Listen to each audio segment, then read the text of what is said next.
এক নম্বর বিষয় যেটা, সেটি হচ্ছে রমাদান আমাদেরকে ইমানের পরিচর্যা করতে শিখিয়েছে।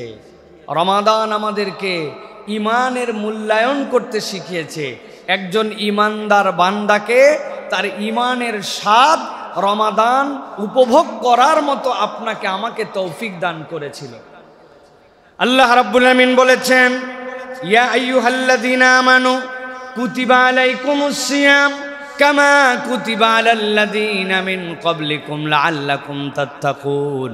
দুনিয়াতে যত মানুষই থাকুক সকলের জন্য সিয়াম নয়। সিয়াম হচ্ছে ওই মানুষগুলার জন্য যারা আল্লাহর প্রতি ঈমান আনে। আর নতুন করে ঈমান আনা নয়, আদম আলাইহিস সালাম থেকে শুরু করে যত পয়গম্বর তাদের যত ঈমানদার ছিল সকলের প্রতি রোজা ফরজ ছিল কোনো না কোনোভাবে।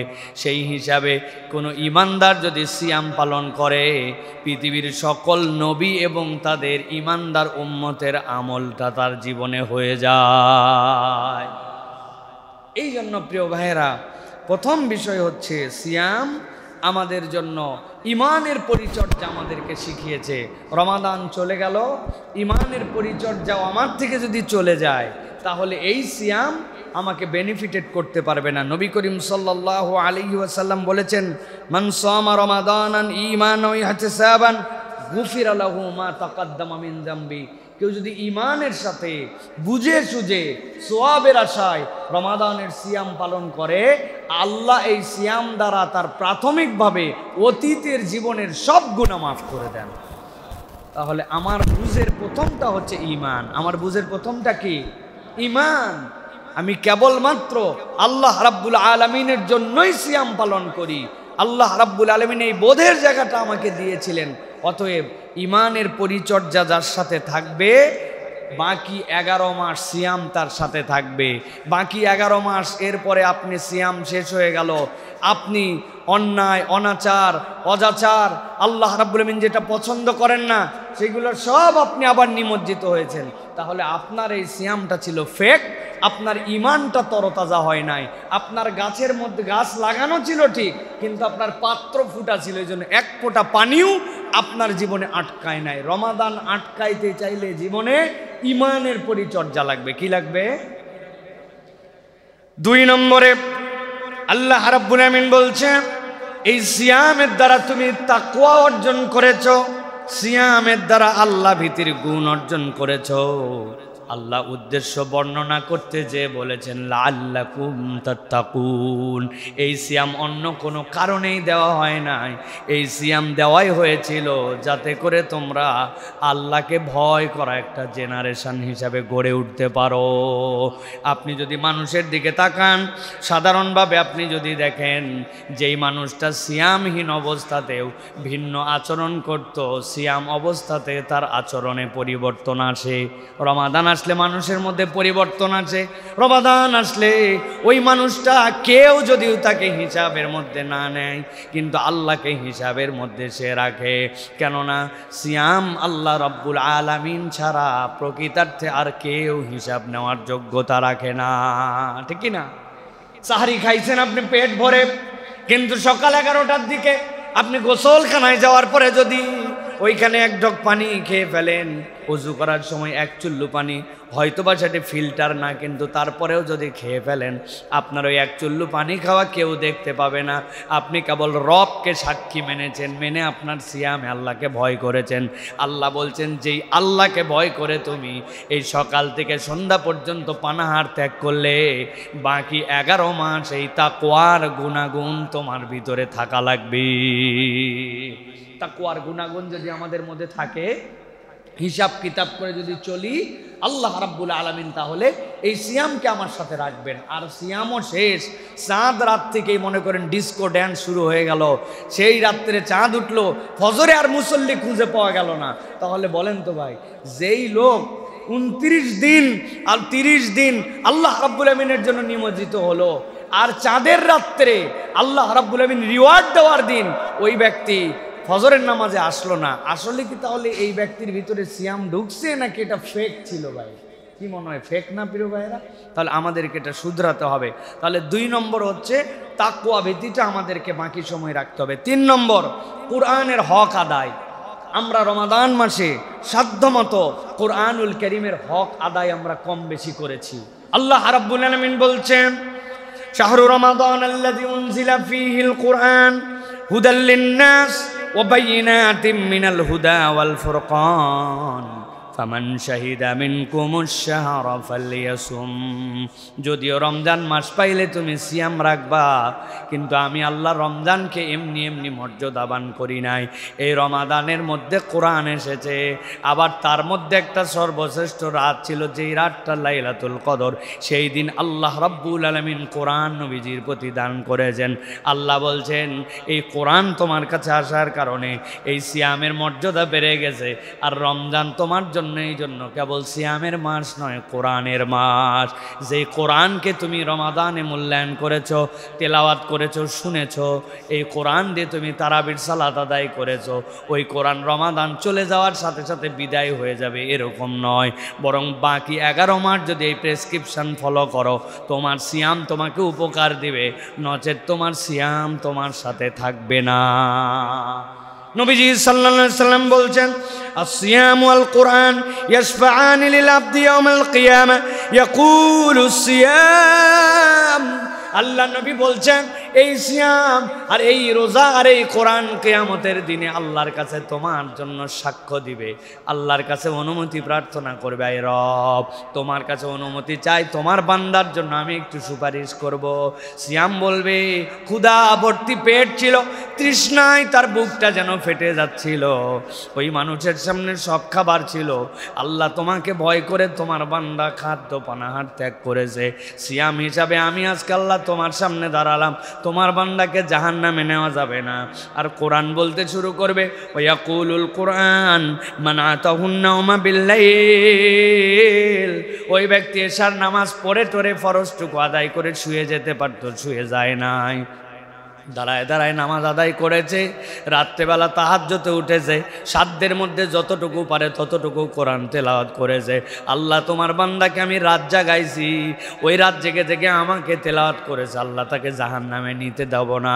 আল্লাহ রাব্বুল আমিন অনুমতি দিবেন এই সিয়ামকে আর এই কোরআনকে, এই দুইটা সুপারিশ গ্রহণ করে আল্লাহ জাহান্নামী বান্দাকে জান্নাতে ঢুকায় দিবে। তাহলে এই যে কোরআনের চর্চা আমরা একটু হলেও বাড়িয়েছি, তাই না? অন্ততপক্ষে বাড়িতে অন্য সময় টিভিতে অন্য কিছু শুনলেও এখন একটু কোরআন তেলাওয়াত শোনার জন্য চেষ্টা করে, এখন একটু অতিরিক্ত সালাত আদায় করে, একটু কোরআনের অভ্যাসটা প্রত্যেক দিন একটু করে তেলাওয়াতের অভ্যাস, এটা যেন বান্দার জীবন থেকে দূর না হয়ে যায়। বান্দা সিয়ামের পরবর্তী জীবনেও তার জীবনের ওজিফা থাকবে, এভরিডে কমসে কম 10টা মিনিট কোরআনের সাথে সে সম্পৃক্ত থাকবে। যদি আমরা এই কোরআনকে ধারণ করে রাখতে পারি, রাতের সালাত যদি বাদ না দেই, রাতে যদি কোরআন তেলাওয়াত অব্যাহত রাখি, সিয়াম বেনিফিট আপনাকে আমাকে 12 মাস দিবে। আর কোরআনহীন যদি আমার অবস্থা হয়ে যায়, রমাদানও শেষ কোরআনও শেষ, তাহলে এই রমাদান আপনার আমার সাথে থাকবে না। 4 নম্বরে আল্লাহ রাব্বুল আলামিনের সন্তুষ্টি অর্জনের আন্তরিক প্রচেষ্টা আমরা খেয়াল করলে দেখবেন, রমাদানে মানুষের মনের মধ্যে আল্লাহকে সন্তুষ্ট করার জন্য তার আন্তরিক প্রচেষ্টা অনেকাংশেই ছিল। ওই ব্যক্তি হাজার ক্ষুধার্ত থাকার পরে যেরকম খায় নাই, সাহায্য কেউ চেয়েছে তাকে সহমর্মী হয়ে গেছে, ওই ব্যক্তিটা সালাতে মনোযোগী হয়েছে, ঘুম ঘুম চোখ ছিল তারপরেও না ঘুমায়া আবার দৌড়ায় দৌড়ায় মসজিদে আসছে। সাধ্যের মধ্যে ওই বান্দা ইফতার করাইছে বান্দাকে, সাধ্যের মধ্যে ওই বান্দা মুখের মধ্যে থেকে যে বাজে কথা এগুলা ত্যাগ করেছে। অন্য সময় কথা বললেও চিন্তা করছে আমি এখন চোখ দিয়ে যেটা দেখবো, রোজা থেকে তো এইটা দেখতে পারি না, তার মানে তার মধ্যে একটা আন্তরিকতা ছিল। আল্লাহ বলছেন, কোনো বান্দা যদি রমাদানের আন্তরিকতাটা বাকি সময়টুকু ধরে রাখে, এই রমাদানের শিক্ষা তাকে 11 মাস বেনিফিটেড করবে।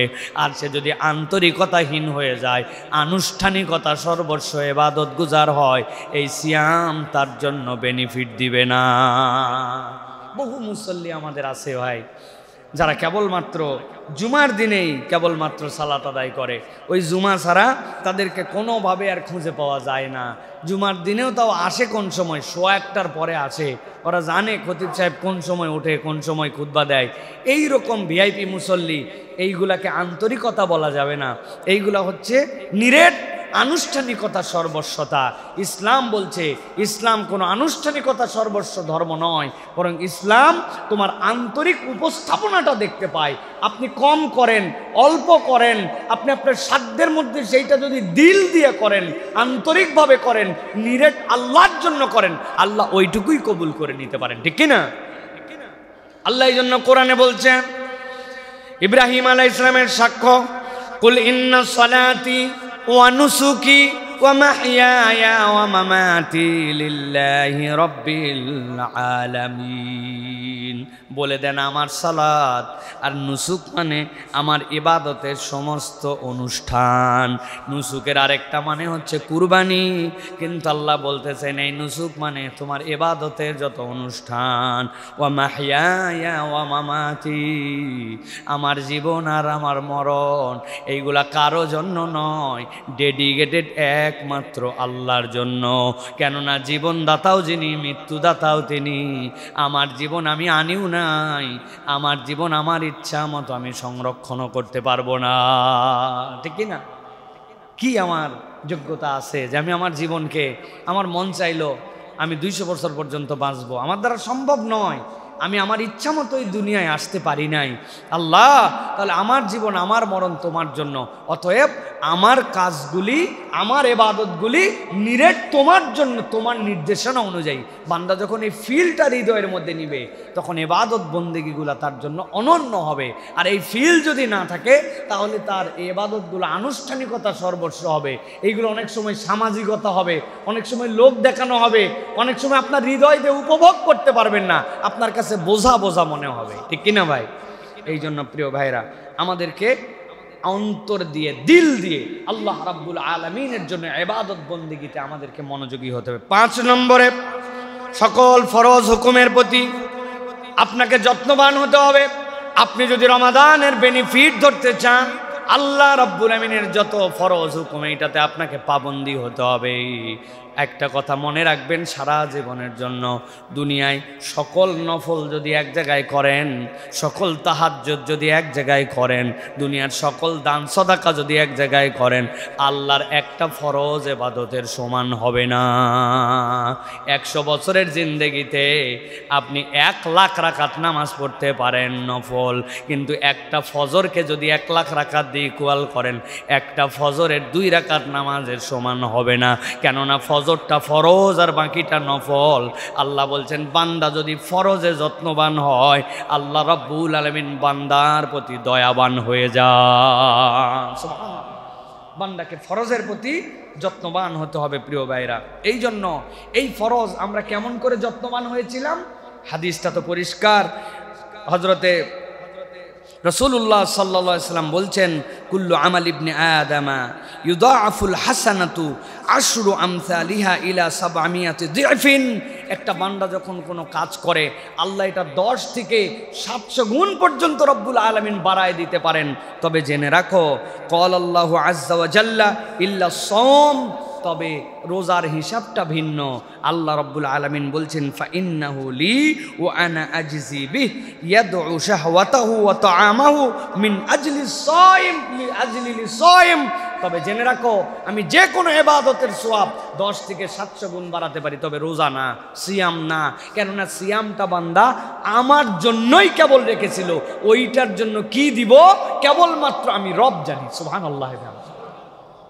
আনাজিবি, কেউ কেউ বলছেন যে সিয়ামের রিওয়ার্ড স্বয়ং আল্লাহ। সুবহানাল্লাহ।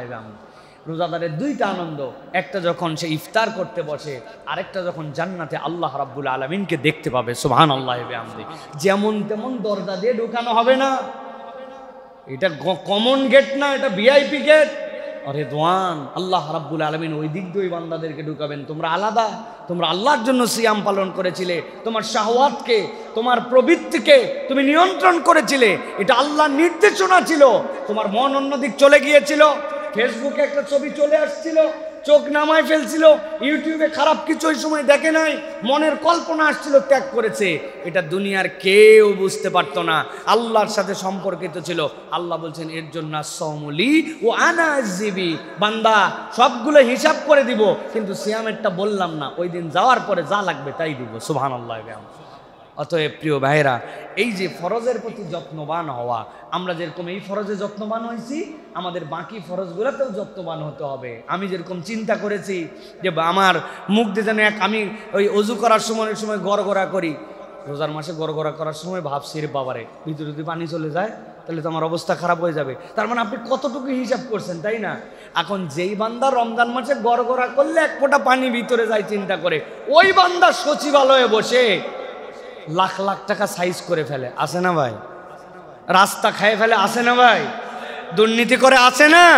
পাসপোর্ট অফিসে যান, দুর্নীতি। পুলিশের কাছে যান, বলে দুর্নীতি ছাড়া কোনো কাজ হয় না। তো যেই বান্দা রমাদানে এক ফোঁটা পানি খাওয়ার মতো ফরজে যত্নবান, ওই বান্দা যদি বাকি ক্ষেত্রে দুর্নীতি পরায়ণ হয়, তাহলে এই সিয়াম তাকে বেনিফিট দিছে ভাই? মনে হয় না, এই সিয়াম তাকে বেনিফিটেড করে না। এই জন্য সকল ফরজ হুকুমের প্রতি আমাদের যত্নবান হতে হবে। 6 নম্বরে হালাল উপার্জন এবং হারাম বর্জন। আমরা হারামকে বর্জন করেছি রমাদানে। আমাদের জন্য যেগুলো হারাম ছিল সেইগুলো আমরা তো গ্রহণ করিই নাই, উল্টা হালালগুলাকেও আল্লাহ যেটা মানা করেছেন সেইগুলোও আমি নিষেধাজ্ঞার মধ্যে নিয়ে আসছি। আল্লাহ এই জন্য বলছেন, ইয়া আইয়ুহার রাসূলু কুলু মিনাত তাইয়্যিবাতি ওয়া আমালু সালিহা ইন্নী বিমা তা'মালুনা আলিম। আল্লাহ বলছেন, ও আমার হাবিব, আপনি কেবল হালালই খাবেন না, আপনি তৈয়ব খান। আমি আপনাদের কাছে বহুবার বলেছি, বিসমিল্লাহি আল্লাহু আকবার বলে একটা মুরগি আপনার হালাল টাকায় কেনা, আপনি জবাই করছেন, জবাই করার পরে এখন আপনাকে কেউ একজন খুলে টুলে আপনারে দিয়ে দিছে, চামড়া টামড়া ছাড়ায়া ড্রেসিং করে আপনারে দিছে যে এই যে আপনার জন্য মুরগি। বলেন তো, বিসমিল্লাহ আল্লাহু আকবার বলার পরে হালাল টাকায় কেনা এই মুরগি ড্রেসিং করে আপনারা যদি দেয়, এখন এই কাঁচা গোস্ত খাওয়া জায়েজ না না জায়েজ? কি মনে হয় আপনাদের কাছে? জায়েজ। আপনার তো জবাইয়ের যে প্রক্রিয়া, সেই প্রক্রিয়া হয়ে গেছে, আপনার এটা বৈধ হয়ে গেছে আপনার জন্য, কিন্তু এইটা আপনার জন্য তৈয়ব নয়। আল্লাহ বলছেন, আমি কেবল তোমাকে হালালি খেতে বলি নাই, আমি তোমাকে তৈয়ব খেতে বলেছি, পবিত্র। এইটা যেন সবচেয়ে বেস্ট হয়। একটা বান্দা মুরগি এরকম করে হালাল হওয়ার পরে তারপরে কাঁচা গোস্ত খায় না, রান্না বান্না কত ধরনের মশলা, স্বাদ, শেষে বেরেস্তা, শেষে কত কিছু দিয়া তারপরে খায়।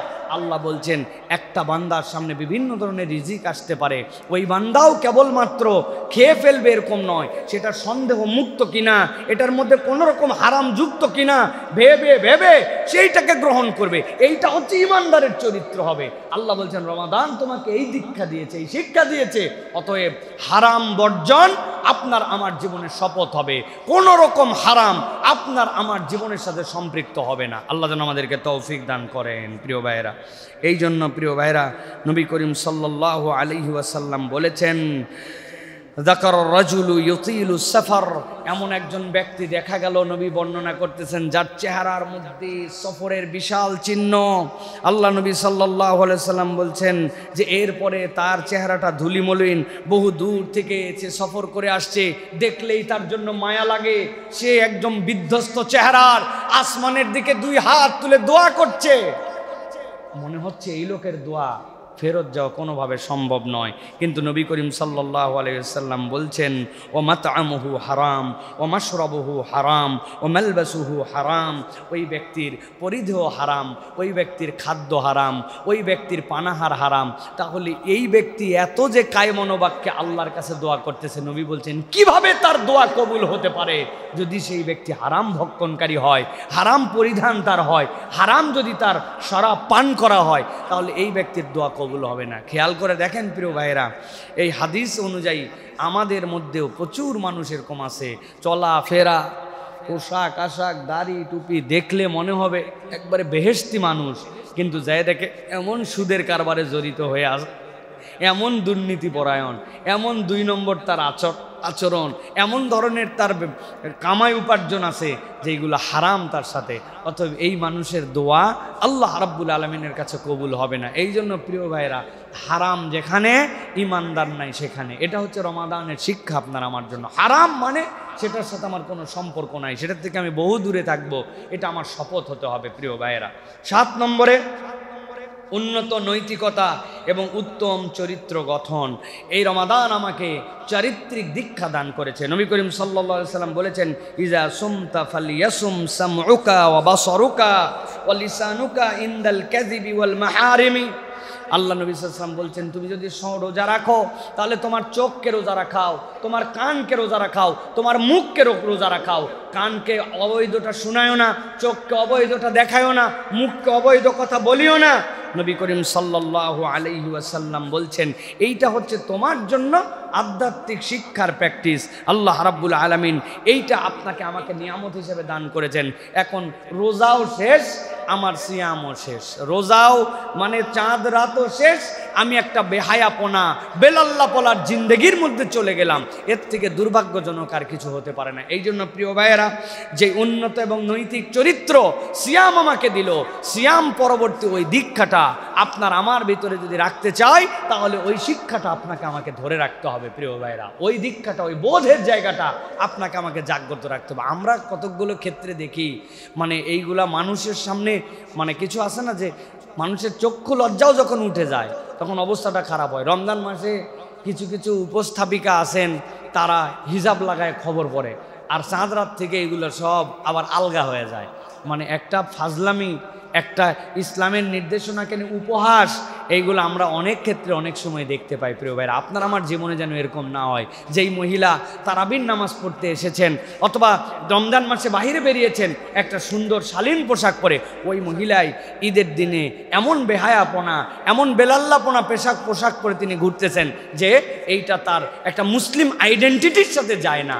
অতএব আমি বলবো প্রিয় ভাইয়েরা, উন্নত এবং নৈতিক চরিত্র গঠন যেটা আমাদেরকে সিয়াম দিয়েছে, এইটা যদি আমরা আমাদের জীবনে ধরে রাখতে চাই, তাহলে রমাদান পরবর্তী জীবনেও এটার প্র্যাকটিস আমাদের জীবনে রাখতে হবে। প্রিয় ভাইরা, নবী করিম সাল্লাল্লাহু আলাইহি সাল্লাম বলেছেন, মাইয়ুমিন লি মা বাইনা লিহইয়াইহি ওয়া মা বাইনা রিজলাইহি আদমানা লাহুল জান্নাহ। কেউ যদি তার দুই ঠোঁটের মাঝে তথা এই জিহ্বাটা, কথাটা আর দুই রানের মাঝে তার লজ্জাস্থান, এই দুইটার হেফাজত সে করবে, এই গ্যারান্টি যদি আমাকে দেয়, আমি মুহাম্মদ সাল্লাল্লাহু আলাইহি ওয়াসাল্লাম তার জন্য জান্নাতের গ্যারান্টার হয়ে গেলাম।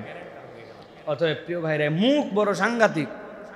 যত আমাদের খারাপ বিষয় ঘটে এর 50% আমাদের মুখ দিয়ে ঘটে।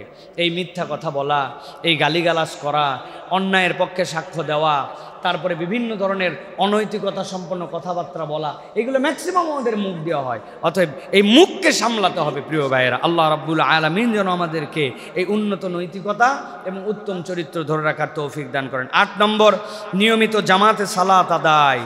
আমরা নিয়মিত জামাতে সালাত আদায় করার জন্য সাধ্যের মধ্যে চেষ্টা করি। যে ফজরের মুসল্লি দেখেন কি আনন্দ লাগে না, সুবহানাল্লাহি বিহামদি। মসজিদগুলা ভরে গেছে, জায়গা হচ্ছে না, ফজরে দোতলায় মসজিদে ফুল। এই বান্দারা ফরজ নামাজের ক্ষেত্রে রমাদান তাকে উৎসাহিত করেছে। আল্লাহ কোরআনুল কারীমের মধ্যে বলছেন, ইন্নাস সালাতা কানাত আলাল মুমিনিনা কিতাবাম মাওকুতা। আল্লাহ রাব্বুল আমিন এটা তোমাদের জন্য ফরজ করেছেন ওয়াক্ত মতো। অতএব রমাদানের পরবর্তীও যেন আমরা এই ফরজ নামাজগুলা নিয়মিত চর্চা করি। প্রিয় ভাইরা, 9 নম্বর, সকল পাপাচার থেকে পরিত্যাগ। এই মাসে যদি আমরা পাপাচার পরিত্যাগ না করি, আমার তো সিয়ামই হবে না। নবী করিম সাল্লাল্লাহু আলাইহি সাল্লাম বলেছেন, মাল্লাম ইয়াদা কাওলা যুরি ওয়াল আমালা বিহি ফালাইসা লিল্লাহি হাজাতুন ফি আন ইয়াদা তাআমাহু ওয়া শারাবাহু। তার না খেয়ে থাকা আর তার খাদ্য ত্যাগ করার কোনো দরকার নাই। যেই লোক সিয়াম আছে বলতেছে, আবার যে পাপাচার, অনাচার, যে বিভিন্ন ধরনের অন্যায়, এইগুলো ত্যাগ করতে পারে না, এইগুলা লোকের এই না খেয়ে থাকার কোনো দরকার নাই। আল্লাহ রাসূল সাল্লাল্লাহু আলাইহি ওয়াসাল্লাম এরকম হুমকি দিয়েছেন। এখন না খেয়ে থাকা আমাদের রমাদানের যদি উদ্দেশ্য হয়, তাহলে তো ভাই এটা আমার সিয়ামই হলো না। তাহলে সিয়াম রাখলে আপনার আমার জন্য পাপাচার ত্যাগ করতে হবে, রফাস ত্যাগ করতে হবে, আল্লাহ রাব্বুল আলামিন যেগুলো অপছন্দ করেন সেইগুলোর থেকে আমাকে ত্যাগ করতে হবে। এই প্র্যাকটিসটা যদি ইমানদাররা 11 মাস ধরে রাখে, এই সমাজটা একটা বেহেশতি সমাজে রূপান্তর হয়ে যাবে ইনশাআল্লাহ। এই জন্য এই রমাদান থেকে আমাদেরকে সিদ্ধান্ত নিতে হবে সকল প্রকার পাপাচার আমরা পরিত্যাগ করব। প্রিয় ভাইয়েরা, এই জন্য নবী করিম সাল্লাল্লাহু আলাইহি আলাইহি ওয়াসাল্লাম তার জীবনে যতগুলো হাদিস বলেছেন এর মধ্যে সবচেয়ে সাংঘাতিকতম একটা হাদিস হচ্ছে নবীজি বলছেন রগিমা আনফু রাজুলিন দাখালা আলাইহি রমাদানা সুম্মান সালাখা ক্বাবলা আন ইয়াগফিরাহু। কোনো ব্যক্তির কাছে রমাদান প্রবেশ করলো আর ওই রমাদান থেকে সে ক্ষমা করে নিতে পারলো না, আল্লাহ নবী বলছেন তার নাকগুলা ধুলামলিন হোক। নাক ধুলামলিন হওয়া মানে আরবরা বুঝতো সে ধ্বংস হয়ে যাক। তাহলে রমাদান পাওয়ার পরে যদি আমি আমার পাপাচার মুক্ত জিন্দেগি দিয়া, আমি আমার অন্যায় অপরাধ দূর করে দিয়ে আমি যদি গুনাহমুক্ত হয়ে জান্নাতি না হতে পারি, নবী বলছেন সে ধ্বংস হোক। আচ্ছা বলেন তো, নবী করিম সাল্লাল্লাহু আলাইহি ওয়াসাল্লাম যদি কারো ধ্বংসের জন্য দোয়া করে, এই লোকের বাঁচার উপায় আছে? এটা আপনার আমার নয়, ওই আবু জাহেলরাও জানতো যে মুহাম্মদ সাল্লাল্লাহু আলাইহি ওয়াসাল্লাম যদি কোনো দোয়া করে তাহলে এই দোয়া কবুল হয়। আবু জাহেলের এক পোলা এরকম করে ফাঁসছে। আবু তালেব যে কি বলে আবুল আহাব নবীজি সাল্লাল্লাহু আলাইহি সাল্লামের জন্য ওই যে পাথর নিক্ষেপ করেছিল, মেরেছিল রাসূল সাল্লাল্লাহু আলাইহি সাল্লামকে, এরপরে বলছিল তাব্বাল্লাকা ইয়া মুহাম্মদ, মুহাম্মদ তোমার ধ্বংস হোক। আল্লাহ তাব্বাত ইয়াদা আবিল আহাব বলে আল্লাহ আবুল আহাবের দুই হাত ধ্বংস হোক। আল্লাহ তার প্রতিবাদ করেছেন, নবী প্রতিবাদ করেন নাই। নবী করিম সাল্লাল্লাহু আলাইহি ওয়াসাল্লাম শুধু বলে দিয়েছিলেন ও তার ছেলের বেয়াদবির কারণে যে তোমার ধ্বংস অনিবার্য, ধরা খাইয়ে যাবা তুমি। এইটুক কথা বলা মাত্র সে বুঝছে মুহাম্মদ যখন বলছে ধরা খাবে, তার আর কোনো উপায় নাই। অথচ আল্লাহ রাসূলের প্রতি ঈমান নাই। কাফেলার মধ্যে নিয়ে গেছে, সব সময় সতর্ক করে মাঝে মাঝে রাখে, কিন্তু মাঝরাতে শুইছে, একটা নেকড়ে বাঘ এসে তাকে মটকায় ঘাড় শেষ করে দিয়েছে। সে বলছে আমি আগেই জানতাম মুহাম্মদ ওই দিন যে বদদোয়া করছে আল্লাহর নবী সাল্লাল্লাহু আলাইহি সাল্লামের প্রতি ঈমান নাই নেও, বেঈমানরাও বিশ্বাস করতে যে মুহাম্মদ সাল্লাল্লাহু আলাইহি সাল্লাম যা বলে ওইটা ফলে যাবে। অতএব আপনি আমি রমাদান মাসে রোজা পাইলাম, তারপরেও চিন্তা করলাম আমার ইচ্ছা মতো আমি চললাম, চোখের গুনাহ বাদ দিলাম না, কানের গুনাহ বাদ দিলাম না, মনের গুনাহ বাদ দিলাম না, চিন্তা করছি সবাই না খাই আছে, আমিও না খাইয়ে থাকলাম। নবীজি বলছেন রোজা পাইলো আর আল্লাহর কাছে ক্ষমা করাই নিতে পারলো না, তার নাক ধুলে মলিন হোক। নবী করিম সাল্লাল্লাহু আলাইহি ওয়াসাল্লামের এই বদদোয়ার মধ্যে আমরা যেন না পড়ে যাই। আল্লাহ যেন আমাদেরকে ক্ষমা করে দেন, আল্লাহ যেন আমাদেরকে ক্ষমা নেওয়ার মতো তৌফিক দান করেন, বলেন আল্লাহুম্মা আমিন।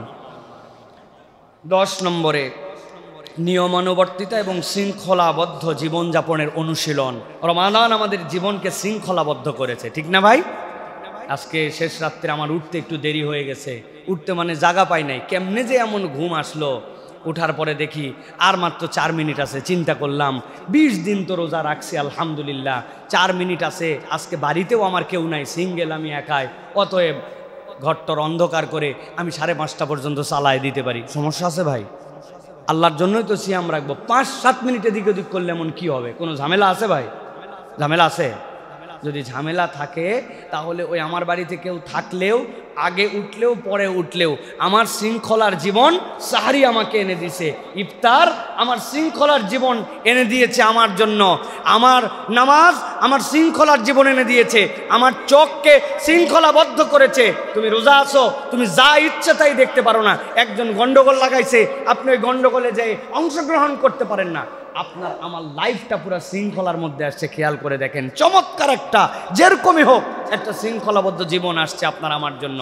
অতএব ইসলাম আমাকে বলতেছে এই নিয়মানুবর্তী জীবন, এই জীবনটা আপনাকে অনুসরণ করতে হবে। একটা চমৎকার হাদিস আছে নবী করিম সাল্লাল্লাহু আলাইহি সাল্লাম থেকে, নবী করিম সাল্লাল্লাহু আলাইহি সাল্লাম থেকে হাদিস এসেছে, আহাব্বুল আমালি ইলাল্লাহি তাআলা আউদামুহা ওয়া ইন কাল্লা। আল্লাহর নবীর কাছে ওই আমলটাই পছন্দ যেটা ধারাবাহিকভাবে হয়, যদিও তা ছোট্ট হয়, যদিও তা সংক্ষিপ্ত হয়, যদিও তা কম হয়, কিন্তু ধারাবাহিকভাবে ওই আমল বাদ দেয় না। হযরত আয়েশা সিদ্দিকা রাদিয়াল্লাহু তাআলা আনহা বলছেন, ওয়া কানাত আয়েশাতু ইযা আমিলাতিল আমালু লাজিমাতহু। তিনি হযরত আয়েশা রাদিয়াল্লাহু তাআলা যখন কোন আমল শুরু করতেন নিজের উপর ওটা লাজেম করে নিতেন, ওইটা আর বাদ দিতেন না। অতএব ইমানদারের একটা শৃঙ্খলাবদ্ধ জীবন আছে, তার একটা আমলের জিন্দেগি আছে, ছোট্ট আমল কিন্তু বাদ দেয় না। প্রত্যেক দিন সে প্র্যাকটিসে মনে রাখছে 10 টাকা হলেও আমি দান করি। প্রত্যেক দিন তার জিন্দেগির মধ্যে যুক্ত হয়েছে 4 রাকাত হলেও নফল নামাজ পড়ি। প্রত্যেক দিন তার জিন্দেগিতে যুক্ত হয়েছে 5 আয়াত হলেও আমি কোরআন তেলাওয়াত করি। 5 আয়াতই, বেশি পড়তে পারি না, কুল হুয়াল্লাহ শুধু পড়ি, কিন্তু এটা বাদ দেই না। আমি তাসবিহাত, সুবহানাল্লাহ, আলহামদুলিল্লাহ, আল্লাহু আকবার, এইটা ছাড়ি না। ওই বান্দা যা আমল করুক একটা নিয়ম অনুবর্তিতার মধ্যে তার লাইফ স্টাইলকে নিয়ে আসছে। হাজার ব্যস্ততা আছে, নামাজের পরে ফজরের পরে ইখলাস ফালাক নাস হাতের মধ্যে ফু দিয়া নিজের গা বন্ধ না করে ওঠে না। একটা আমল হয়তো, কিন্তু এইটা দুনিয়া একদিক, তার জীবন একদিক। তার আমল যদি এরকম কমও হয় কিন্তু নিয়মতান্ত্রিক হয়, আল্লাহ বলছেন আল্লাহ ওই বান্দার আমলটুকু অনেক বেশি আমলকারী অনিয়মিত ওই আমলের থেকে আল্লাহর কাছে এটা মর্যাদা বেশি হয়ে যায়। সুবহানাল্লাহ। অতএব আপনার আমার জীবনে নিয়মতান্ত্রিকতা রাখতে হবে, যে ধারাবাহিকতা রাখতে হবে। কিছু না কিছু আমল এটা রমাদানের পরেও যেন আমার জীবন থেকে বিচ্যুত না হয়, এটা রমাদান আমাকে শিখেছে। 11 নম্বর, ঝগড়া বিবাদ পরিহার করে শান্তিপূর্ণ জীবনযাপনের চর্চা করা। ঝগড়া বিবাদ, সিয়ামকারী আর ঝগড়া বিবাদকারী এক হতে পারে না। এই দুইটা গুণ কখনো এক হতে পারে না। আমরা যেরকম বলি তেল আর পানি কখনো মিশে না, আমরা বলি না মাঝে মাঝে, ঠিক একই রকমভাবে একজন ঝগড়াকারী, মুখ খারাপকারী এই লোক আর সায়েম এই দুইজন এক হতে পারে না। হয় তার ঝগড়া থাকবে, নয় তার সিয়াম থাকবে। দুইটার একটা তার সাথে যুক্ত হবে। নবী করিম সাল্লাল্লাহু আলাইহি ওয়াসাল্লাম বলছেন, আস-সিয়ামু জুন্নাহ ফালা ইয়ারফুস ওয়ালা ইয়াজহাল ওয়া ইন ইমরু কাতালাহু আও শাতামাহু ফালিয়াকুল ইন্নী সাইমুন মাররাতাইন। তোমার সিয়াম যদি তোমার সাথে থাকে, এই সিয়াম হচ্ছে তোমার জন্য ঢাল স্বরূপ। নবীজি বলছেন সে অশ্লীলতা করবে না, সে মূর্খতার মতো কাজ করবে না। কোনো ব্যক্তি যদি তার সাথে ঝগড়া করতে আসে, তার সাথে মারামারি করতে আসে, সে যেন 2 বার বলে, আমি রোজাদার, আমি রোজাদার, আমি তোমার সাথে গন্ডগোল ফাসাদ করতে পারবো না, আমি তোমার সাথে ঝগড়া বিবাদ করতে পারবো না। তাহলে ইমানদার এই যে ঝগড়া বিবাদ মুক্ত তার জীবন চর্চা শুরু করলো, এইটা সিয়াম শেষ হওয়ার পরেও তার জীবনে থাকবে না। ঝগড়া যেখানে, ইমানদার থাকবে না সেখানে। আর আমাদের অভ্যাস কি, যেখানেই ঝগড়া হয় আর পারি না পারি আশপাশ দিয়ে ঘিরে ধরি। বাস একটা চলে যাচ্ছে, বাসের জানলায় বসে আছে, দেখে চাপ চাপ এই জায়গায় ঘিরে রাস্তার মধ্যে, বামের দিকে খেয়াল করে দেখে 2 জন ঝগড়া চলতেছে। উনি এগুলো চেনেও না, জানেও না, কিন্তু বাসের ভিতর থেকে সিগন্যাল দিচ্ছে, এই হাত থাকতে মুখ দিয়ে ঘিরে মার মার, এই বলে বাস চলে গেল। হয়তো উনার সাথে কোনোদিন তার দেখা হবে না, কিন্তু 2টা ডায়লগ দিয়ে গেছে ওই জায়গাতে, হাত থাকতে মুখ দিয়ে কি মার মার 2 বার বলে উনি উস্কাই দিয়ে চলে গেল। এরকম অভ্যাস আমাদের অনেকের আছে না ভাই? হুদা মিশা যে কোনো ঝগড়াতেই ফাঁপড় দেয়। হ্যাঁ, বহুত দিন ধরে তোর দেখতেছি খালি মুখ দিয়ে বলিস, বেটা তোর একটা শক্তি টক্তি কিছু নাই, 2টা লাগাই দে, 2টা ব্যাকল কোথাকার। উনি ঝগড়া ছুটায় না, উনি বাদায়। ইমানদারের চরিত্র কখনো এটা হতে পারে না। সিয়ামকারীর সাথে যদি কেউ কাতালাহু, তার সাথে গন্ডগোল করতে আসছে, শাতামাহু, তাকে গালি দিতে আসছে, সে গালির উত্তর না দিয়ে আল্লাহ নবী বলছেন সে যেন 2 বার বলে, আমি রোজাদার, আমি রোজাদার, আমি তোমার সাথে ফাসাদ করতে পারবো না। এখন এই সিয়ামের প্র্যাকটিস কি শুধুমাত্র রমজান মাসে, না আরও বাকি 12 মাসে? এখানে না আপনাকে চর্চা করাই নিল, এখানে নাকি আপনি ট্রেনিং করাই নিল কেমনে ধৈর্য ধরতে হয়। এমন গালি দেওয়া দিছে রে ভাই, কলিজাটার ভিতরটা পর্যন্ত ধরে গেছে। কিন্তু চিন্তা করছে আমার নবী বলছে আমি রোজাদার, আমি গালির উত্তর গালি দিয়ে দিতে পারি না। তাহলে আপনি প্র্যাকটিস করেছেন, এই জন্য আল্লাহ নবী বলছেন আস-সিয়ামু জুন্নাহ, এইটা তোমার জন্য ঢাল স্বরূপ। এটা যদি প্র্যাকটিসের মধ্যে নিতে পারো, বাকি 11 মাস তোমার জিন্দগি সুন্দর হয়ে যাবে। আল্লাহ যেন আমাদেরকে তৌফিক দান করেন। ধৈর্যের অনুশীলন, রমাদান আমাদেরকে ধৈর্যের অনুশীলন শিখিয়েছে। এই ধৈর্য আপনাকে আমাকে বাকি সময়টুকু ধরে রাখতে হবে। বাপরে বাপ, কীরকম ধৈর্য আমরা ধরেছি! ওই গন্ডগোলের সময় ধৈর্য, ওই ক্ষুধার জন্য ধৈর্য, ওই ফজরের ওয়াক্তের ধৈর্য, ওই মাগরিবের ওয়াক্তের ধৈর্য। আপনি ধৈর্যের উপরেই ছিলেন পুরা সিয়ামের সময়টুকু। আপনার কত ধরনের খিটখিটা মেজাজ চলে আসছে, আপনার কত ধরনের পরিস্থিতির শিকার আপনি হয়েছেন, কিন্তু আপনি ন্যূনতম ধৈর্যের প্র্যাকটিসটা আপনি করেছেন। অন্তত পেটের ডাককে উপেক্ষা করেছেন না। দুপুরের দিকে পেট কাঁ করে এদিক ওদিক আরে ডাকা ডাকে, আপনি বলছেন তুমি যত ডাকো কাজ হবে না। আপনাকে আল্লাহ রাব্বুল আলামিন যে ধৈর্যের সবক দিলেন, এই সবকটা ইমপ্লিমেন্টেশন লাগবে ফুল লাইফে আপনার আমার জন্য। হারাম না, আমার যত ক্ষুধার্ত যত হাজত থাক, হারামের সাথে আমার সম্পর্ক থাকতে পারে না। আপনার ধৈর্যের প্র্যাকটিস এখান থেকে আসছে। আপনার আল্লাহ রাব্বুল আমিন আপনাকে এই ধৈর্য শিখেছেন, অতএব এই ধৈর্যের অনুশীলন আপনাকে আমাকে রাখতে হবে। প্রিয় ভাইরা, 13 নম্বর, শয়তান এবং কুপবিত্রির নিয়ন্ত্রণের প্রশিক্ষণ। আপনাকে কুপবিত্রির থেকে নিয়ন্ত্রণের প্রশিক্ষণ দেওয়া হয়েছে। আপনার বৈধ স্ত্রী, আপনি সিয়াম অবস্থায় তার কাছে যেতে পারছেন না, তার সাথে আপনি চূড়ান্তভাবে তার সাথে মিলিত হতে পারছেন না, তিনি বৈধ, কিন্তু আপনার কুপবৃত্তি তাহলে কতদূর পর্যন্ত নিয়ন্ত্রণ আল্লাহ রাব্বুল আলামিন শিখাচ্ছেন যে সে থাকার পরেও তোমার বাড়ির, তোমার কেনা, তোমার জুস কিন্তু তুমি খেতে পারছো না, তোমার প্রবৃত্তি, তোমাকে নিয়ন্ত্রণ আল্লাহ রাব্বুল আলামিন দিয়ে করাচ্ছেন। অতএব রব্বুল আলামিন বলছেন যে তোমার এই প্রবৃত্তি যেইগুলো, এইগুলোর থেকে সিয়াম তোমাকে শিক্ষা দিয়েছে, তুমি সেখান থেকে তুমি বেঁচে থাকার জন্য চেষ্টা করেছো, এইটা জানো তোমার বাকি জিন্দেগি থেকে। হাদিসের মধ্যে আসছে নবী করিম সাল্লাল্লাহু আলাইহি ওয়াসাল্লাম থেকে, হাদ্দাসানা উমর ইবনে হাফস ইবনে গিয়াস হাদ্দাসানা আবি হাদ্দাসানা আল আমাশ, তার থেকে বর্ণিত আছে, তিনি বলছেন নবী করিম সাল্লাল্লাহু আলাইহি ওয়াসাল্লাম একদিন বললেন, ইয়া মাশারাশ শাবাব মান ইসতাতাআল বাতা ফালিয়াতাজাওয়াজ, তোমাদের মধ্যে যাদের সামর্থ্য আছে তোমরা বিয়ে করে ফেলো। নবী করিম সাল্লাল্লাহু আলাইহি ওয়াসাল্লাম বললেন, ফাইন্নাহু আ'দ্দু লিল বাসার, কেউ যদি বিয়ে করে এটা তার পরিতৃপ্ত এবং চোখের জন্য তার এটা বিরাট বড় একটা হেফাজত। তার মানে নবী করিম সাল্লাল্লাহু আলাইহি ওয়াসাল্লাম বুঝিয়েছেন বিবাহ হচ্ছে চরিত্র হেফাজতের জন্য অন্যতম একটা মাধ্যম। ওয়া আহসানু লিল ফারজি মান লাম ইয়াস্তাতি ফাআলাইহি বিস-সাওম, আর যদি কেউ তার শাহওয়াত আছে, তার চাহিদা আছে, কিন্তু তারপরেও সে বিয়ে করতে পারতেছে না, আল্লাহ নবী বললেন সে যেন রোজা রাখে। যে নিশ্চয় যে নাকো ফাইন্নাহু লাহু ওয়া উইজাউন, এটা তার জন্য ঢাল স্বরূপ হয়ে যাবে। তাহলে এই বৈধ আকাঙ্ক্ষাকেও নিবৃত করার অন্যতম একটা মাধ্যম হচ্ছে সিয়াম। তাহলে যেই ব্যক্তি রোজা রাখে সে অবৈধ আকাঙ্ক্ষা কেমনে করতে পারে? তার মধ্যে তো এটা আশাই উচিত হবে না। আল্লাহ রাব্বুল আলামিন এই প্রশিক্ষণটা আপনার আমার জন্য দিয়েছেন প্রিয় ভাইরা। 14 নম্বরে দান সাদাকার মাধ্যমে দারিদ্র বিমোচন করা। রমাদান আপনাকে আমাকে দান সাদাকার ক্ষেত্রে উৎসাহিত করেছে। রমাদান আপনার হাতগুলোকে খুলে দিয়েছে। রমাদানে আপনার কাছে কেউ ফিরে নাই খালি হাতে। আপনার তৌফিক অনুযায়ী আপনি তাকে সাধ্যমতো দান করেছেন, খাইয়েছেন। নবী করিম সাল্লাল্লাহু আলাইহি ওয়াসাল্লাম থেকে হাদিস এসেছে, কানা রাসূলুল্লাহ সাল্লাল্লাহু আলাইহি ওয়াসাল্লাম আজওয়াদান নাসি বিল খাইরি ওয়া কানা আজওয়াদা মা ইয়াকুনু ফি শাহরি রমাদান। নবী করিম সাল্লাল্লাহু আলাইহি ওয়াসাল্লামের থেকে বড় দানশীল আর কেউ ছিল না। আর রমাদান আসলে তার দানের মাত্রা সীমাহীন হয়ে যেত।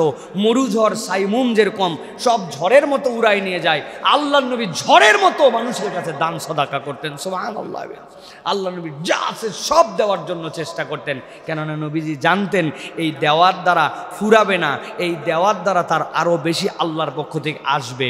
যখন কোনো বান্দা জানে যে আজকের প্যাকেজে এই টাকাটুকু এই জায়গায় দিলে আমাকে এটা 700 গুণ বাড়ায় দেওয়া হবে, ওই বেকুব তো তখন চিন্তা করবে যত টাকা আছে হাওলাত করে নিয়ে বাপ মায়েরটা নিয়ে সবগুলা লগ্নি করে এই জায়গায়, কেননা দিন 3টা মাত্র, এই টাকা ব্যাক করবে আবার আমাদেরকে। তো রমাদানে আল্লাহ নবী জানতেন এই লগ্নি আপনি যে করতেছেন, এই বিনিয়োগ যে করতেছেন, আল্লাহ এটা আপনাকে শত সহস্র গুণে বাড়ায় ফিরায় দিবে। এই সুযোগ তো বাকি 11 মাস আসবে না। এই জন্য দান সাদাকার যে প্র্যাকটিস, এইটা কেবল রমাদানেই নয়, রমাদানের পরবর্তী জিন্দেগিতেও দান সাদাকা আমাদেরকে ধরে রাখতে হবে। পারবো তো ইনশাআল্লাহ? পারবো তো ইনশাআল্লাহ? শুধু মসজিদে টাকা দেওয়ার সময় আমাদের একটু কষ্ট হয়, ঠিক না ভাই? মসজিদের জন্য আমরা চাইলেই বলি একই জায়গায় এতবার চাই। ভাই একই জায়গায় যদি এত কাজ হয়, একই মানুষ যদি 3 বার প্রত্যেক দিন ভাত খাওয়া লাগে, একই মানুষের যদি প্রত্যেক দিন প্রস্রাব পায়খানা লাগে, তাহলে আল্লাহর ঘরের জন্য একই লোকের থেকে টাকা নেবে না তো কার থেকে নেবে? আপনারই তো দেওয়া লাগবে, ঠিক কি না? এই মসজিদ 3 তলা ছিল না 4 তলা হয়েছে, 4 তলা ছিল 5 তলা হয়েছে, এসি ছিল না এসি লাগাইছে, মিনার ছিল না মিনারের কাজ হচ্ছে, কার্পেট ছিল না কার্পেট হয়েছে, ফ্যান ছিল না ফ্যান হয়েছে। তো প্রয়োজন অনুযায়ী টাকা নিচ্ছে। মসজিদ তো আপনার থেকে এরকম করতেছে না যে টাকা নিয়ে মসজিদ একটা ব্যাংক ব্যালেন্স বানাচ্ছে, বানায় মসজিদের ছেলে মেয়ের জন্য ভবিষ্যতের জন্য ডিপোজিট করতেছে। মসজিদকে এরকম কিছু করতেছে ভাই?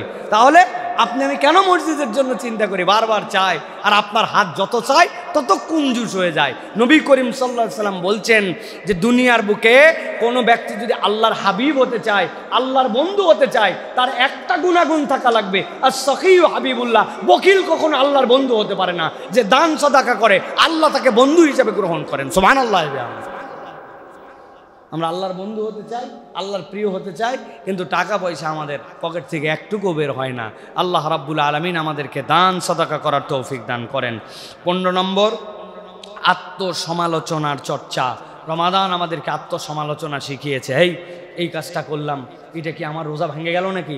কত ধরনের মাসলা যে আমাদের কাছে কত মানুষজন জিজ্ঞাসা করে, তার কারণ কি? তার একটা টেনশন থাকে, আমার রোজা কি নষ্ট হলো কিনা, হুজুর রক্ত দেওয়া যাবে কিনা, রক্ত নেওয়া যাবে কিনা, ইনহেলার দেওয়া যাবে কিনা, ইঞ্জেকশন দেওয়া যাবে কিনা, থুতু গিলে ফেলছি, তারপরে গোসল বেশিক্ষণ করছি, এসিতে থাকছি, হেন কোনো প্রশ্ন নাই যেই প্রশ্নগুলা করে না। কারণ কি? ওই ব্যক্তি রোজাটাকে গুরুত্বপূর্ণভাবে নিয়েছে, এইটার মাসলা মাসাইল জানার চেষ্টা করে, এটার জন্য খুঁত না হয় এই আত্মসমালোচনা করে চলার চেষ্টা করে। রমাদানে এই প্র্যাকটিস করে, আর রমাদান যখন চলে যায় আমাদের কোনো আত্মসমালোচনার কোনো ধার ধারি না, আমরা যা ইচ্ছা তাই আমার জীবনযাপন। এটা কোনো ইমানদারের চরিত্র হতে পারে না। এই জন্য নবীজি বলছেন, মান সামা রমাদান ঈমানান ওয়া ইহতিসাবান গুফিরা লাহু মা তাকাদ্দামা মিন যামবিহি। কোনো ব্যক্তি যদি ঈমান এবং তাই ব্যক্তি যদি আল্লাহ রাব্বুল আলামিনের কাছে সওয়াবের আশায় সে যদি সিয়াম পালন করে, আল্লাহ রাব্বুল আলামিন ওই ব্যক্তির জন্য এমন নিয়ামত দিবেন যেই নিয়ামত আল্লাহ রাব্বুল আলামিন আর কাউকে দেন নাই, কেননা হিসাব করে সে ইবাদত করেছে। এই হিসাব করে ইবাদত করার কারণে অতীতের গুনাহ খাতা মাফ হয়ে যাবে।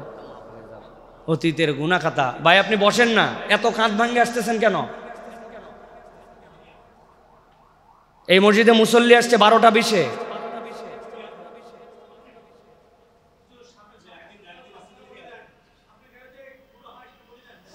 জানে সবাই।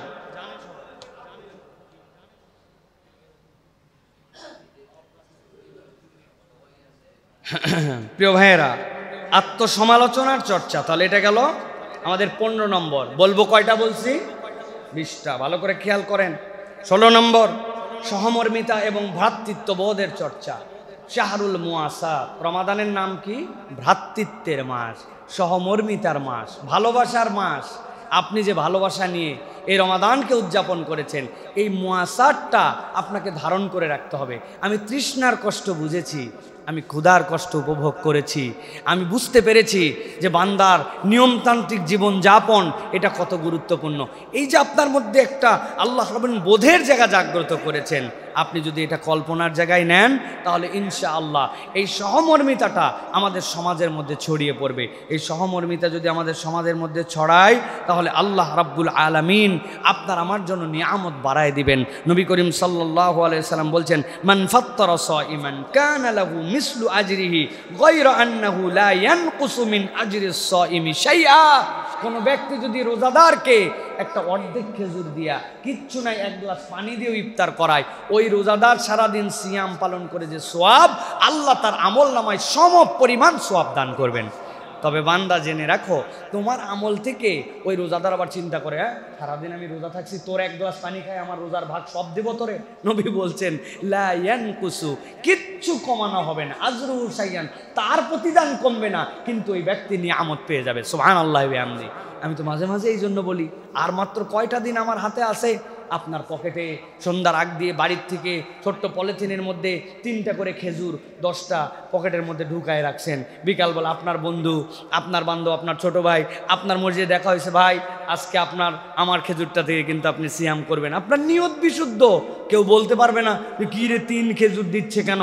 ভাই 3 খেজুর না, অর্ধেক খেজুর দেওয়ার কথা নবী বলছেন, কিন্তু আমার টার্গেট থাকবে আমার যেন রোজাদার একটাও মিস না হয়। আপনি বাড়িতে তো প্রত্যেক দিনই রোজা করেন, করে মসজিদে নামাজ পড়তে আসেন, একদিন 10টা প্যাকেট ছোট্ট বানায় নিয়ে এই দারুস সালাম টাওয়ারের নিচে চলে আসছেন, এই ফুটওভার ব্রিজের নিচে দাঁড়াইছেন, কত বেকায়দায় পরে কত মানুষ বাসে করে যাচ্ছে, বেচারি রোজা আছে, হয়তো একটা পানি আছে তার গ্লাসে, কিছু না কিছু তো আছে, কিন্তু ওই ব্যক্তিটাকে একটুখানি জালনা দিয়ে 10টা মানুষকে দিলেন, 10টা সিএনজি আলাকে দিলেন, আপনি যে নিয়ামতটা দিলেন, এই নিয়ামতটা আপনি জানেন না কত মর্যাদা আপনার জীবনে এনেছে।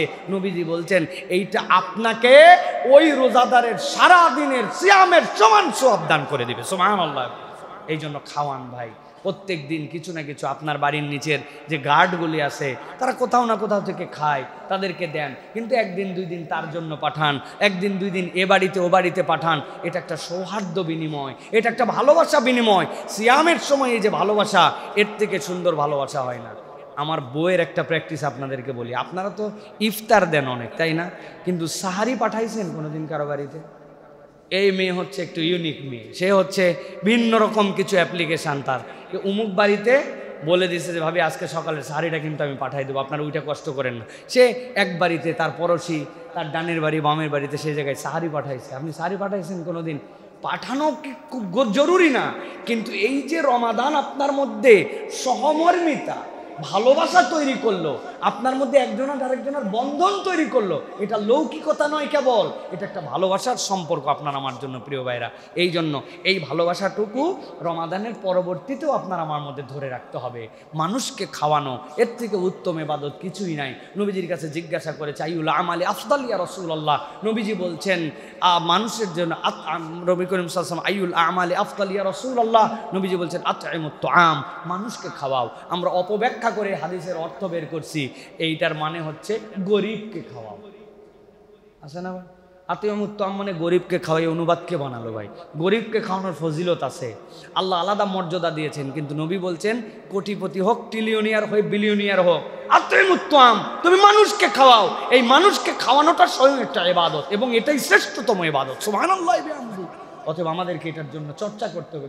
গরিবকে খাওয়াবই, ওটা তো তার হকদার, তাকে না খাওয়ালে তো গুনাহ হবে, কিন্তু একজন বড় লোককে না খাওয়ালে গুনাহ হবে না, কিন্তু আপনি তাকে তারপরেও খাওয়ানোর সুযোগ পাইছেন আর খাওয়ায় দিয়েছেন। আল্লাহ নবী বলছেন এটার থেকে উত্তম আমল ইসলামে আর নাই। মানুষকে খাওয়াও, অভুক্ত যেন কেউ না থাকে। এই সহমর্মিতার শিক্ষা কেবল রমাদানে নয়, রমাদানের পরবর্তীতেও আমাদের জীবনে লাগবে। 17 নম্বর, কিয়ামুল লাইলে অভ্যস্ত হওয়া। আমরা রাত্রে অতিরিক্ত সালাত আদায় করেছি, আমরা তারাবির সালাত আদায় করেছি, এটা যেন বাদ চলে না যায় একবারে প্রিয় ভাইরা। ফজরের আগে অ্যালার্ম দিয়ে একটুখানি ওঠার জন্য চেষ্টা করতে হবে, মাঝে মাঝে তাহাজ্জুদের জন্য চেষ্টা করতে হবে। আল্লাহ রাব্বুল আলামিন কোরআনুল কারীমের মধ্যে বলেছেন কানু কলিলাম মিনাল লাইলি মা ইয়াহজাউন ওয়া বিল আসহারি হুম ইস্তাগফিরুন। আল্লাহ রাব্বুল আলামিন বলছেন আমার তাকওয়াবান বান্দা, ওই বান্দাদের একটা বিশেষ এই তো গুণ আছে, নরমাল কোনো বান্দা তারা নয়, তাদের গুণাগুণটা আল্লাহর কাছে একটু ভিন্ন। দুইটা গুণ তাদের জীবনে আছে। এর একটা হচ্ছে পুরা রাত কখনো তারা ঘুমায় না, রাতের কতক অংশ আল্লাহর জন্য দাঁড়ায়, আর শেষ রাত্রে আল্লাহর কাছে তওবায় নিমজ্জিত হয়ে যায়। তার মানে ওই বান্দা রাতের পর রাত কেবল ঘুমায় ঘুমায় পার করে না, রাত্রেবেলা মাঝে মাঝে উঠে আল্লাহর কাছে একটু দোয়া করে, আর ফজরের ওয়াক্তে আল্লাহর কাছে তওবা করে। আল্লাহ বলছেন এই দুই গুণওয়ালা আল্লাহর প্রিয় বান্দাদের তালিকাভুক্ত।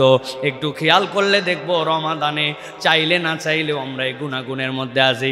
তারাবি কম পড়ি আর বেশি পড়ি, তারাবি তো কিছু পড়ি। ফজরের আগে ওই সময় শেষ রাত্রে উঠে 2-4 রাকাত করে তাহাজ্জুদের প্র্যাকটিস করি, আল্লাহর কাছে ক্ষমা প্রার্থনা করি। আপনার আমার জীবনে এই সুন্দর অভ্যাস যেটা যুক্ত হলো, রমাদান চলে যাওয়ার পরেও যেন এটা চলে না যায়। যেই বান্দাই দুই গুণাগুণ ধরে রাখতে পারবে, রমাদানের বেনিফিট তার জীবনে থেকে যাবে। সুবহানাল্লাহ। অতএব আমাদেরকে এটা গ্রহণ করতে হবে।